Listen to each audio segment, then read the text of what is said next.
When a betrayed spouse won't heal. That's our topic. And if you're in this situation, it's very challenging. So stay with us. If you have yet to subscribe to our channel, please do. We have hundreds of things that can help you in the recovery process. If you have a question, put it in the box. Now, this is a sensitive subject because let's be fair. A betrayed spouse, whether it's a man or a woman, in many cases it is a woman, and she's been betrayed, whether it's pornography, an emotional affair, a sexual affair, a prostitute, multiple sexual relationships over a year, 5 years, multiple decades. She or he is traumatized. They are legitimately hurt. They are not themselves. And if you want some empathy for what has happened to them, I would definitely recommend the book or the DVD called Partner Betrayal Trauma. Their symptoms of PTSD, depression, lower self-esteem, weight issues, sexual self-esteem issues, those are all statistically legitimate. They have been hit by a truck. Now, the problem is they were hit by a truck, but they weren't driving. You were. And if you want to know how you can help them heal, there's a great DVD called Helping Them Heal. And if you're an intimacy anorexic and you're withholding spiritual and emotional sexual intimacy, and that's your background, helping my spouse heal from my intimacy anorexia would be a good workbook and DVD to go through. Because in that situation, if he or she is a betrayed spouse who's been neglected for 5, 10, 15, or 50 years, and then hit with other behaviors, they are in a double situation as far as trauma.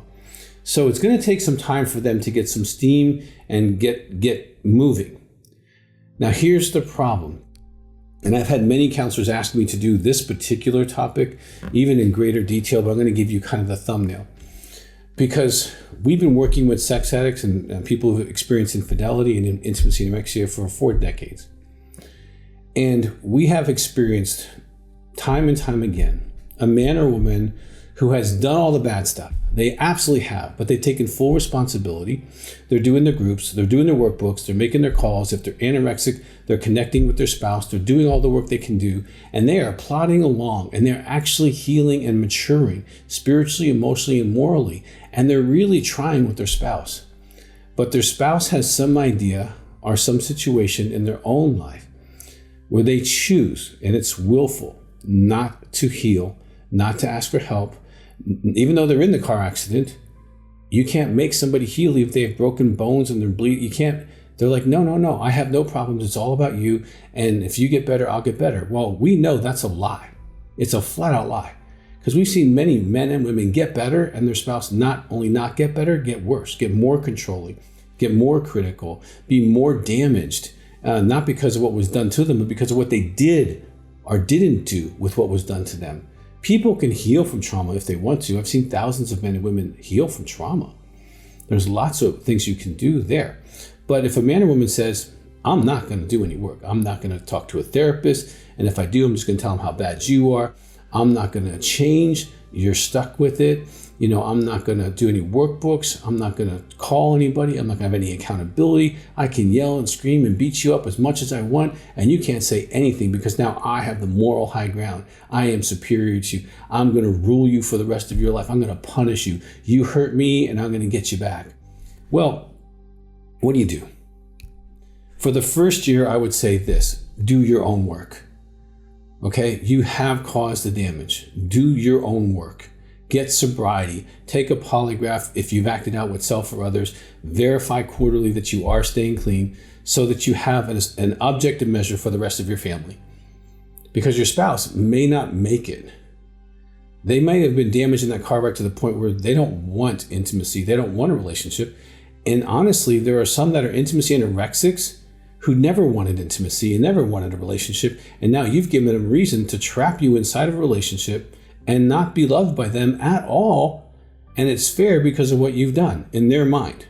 I'm not saying that's sane thinking. But if they were intimacy anorexic before infidelity, sex addiction, or whatever has happened, they're still intimacy anorexics. And so if you're dealing with an intimacy anorexic who's still drunk and doesn't want to connect and won't do dailies and won't be sexual, and I'm not talking about like immediately, but if you're recovering, that normally starts healing up. And they don't want to connect with you, there's nothing you can do. You married a drunk. You just didn't know they were drunk because you were drunk.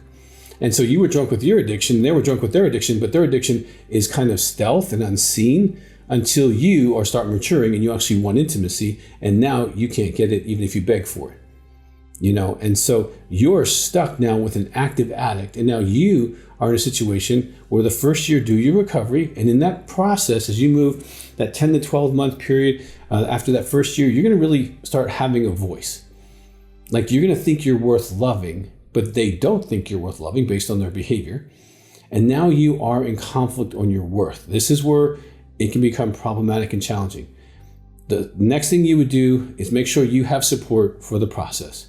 Make sure you're staying in your group. Make sure you're staying accountable. If you have a therapist, stay in therapy at this juncture, because you're going to have to start setting boundaries. If you yell at me, this is what I'm going to do. Okay? If this happens, this is what I'm going to do. You don't get to call me names. You don't get to do this. And if you do, this is what I'm going to do. Or if they are mature, you can say, okay, if you do that, what's your consequence going to be? Now, addicts who don't want to recover, no matter what their addiction is, even if it's anger, even if the addiction is resentment, okay, they don't want consequences because they don't want to change. Now, if your spouse won't have a consequence for their behavior and they won't set it up, then you have to set up a recovery boundary. Like, okay, if you do this, since you won't set a consequences, this is what I'm going to do. Now, if you do that, it has to be something that you can do without their help whatsoever. You can't command them to leave the bedroom, but you can. You can't command them to do or not do anything, but you can do or not do something. You cannot participate in the relationship that makes them look good. Okay, and so you're like, okay, I'm not going to do X or go to X with your events. Because until you are married to me, I'm not going to act like your spouse publicly. Whatever it is, some people it's social, some people it's financial, whatever it is for you. Now, next, you can also take them to a spiritual leader or counselor if they'll go. Many times these people won't go because they don't want to be challenged. They are their own God. They are their own authority. Everyone obeys them. And if not, you're cast into outer darkness. And if that's who you're married to, you're stuck, because now you are married to someone who has maybe multiple issues, mental health or addiction issues, and they don't want to know what they are and they don't want to heal. So the next step that you're going to do is you're going to probably have to start making decisions about separation of either assets or where you sleep or where you live. And sometimes that pain may bring awareness that, okay, what I did was wrong, but I'm not going to be treated like dirt for the rest of my life. Then you have to make hard decisions from there. If you have to make hard decisions, consult the people that you trust in your life, your spiritual people, your recovery people, and stuff like that. Some people will stay in a very dysfunctional relationship for years, thinking that their staying is going to make a change. It won't. And that they're doing penance. You don't have to do penance. You're either forgiven or you're not forgiven. By yourself, by God, by those that you've asked to take responsibility. Now, I would say this. There's a couple things you can do. Number one, you can do the polygraph, verify that you're staying clean. Number two, get the DVD called Disclosure. Because in that DVD, I explain what we call a validating amend. And I have seen that work miracles. We do that in intensives oftentimes. When people fly in and do a 5-day intensive, we have time to do a validating amend. And especially if you've been in recovery for a while, you want to do that where you write out the things not only you did, but the good things that they were doing so they can feel seen, and how they would have felt had they known what you were doing, and you can validate their pain. And sometimes that's the thing that really turns it around. It's like, okay, you finally get me, because they're staying angry and mad at you because they don't believe that you get their pain. And just ask them, do you believe that I get the pain I caused you? If they say no, get the video, watch it, do it, run it by a therapist or sponsor before you present it. And then tell your spouse, hey, I want in a couple hours, I want to sit down with you outside the house somewhere, and I want to go over something with you. And I want to make a kind of a statement of how I've hurt you so I can try to validate your pain.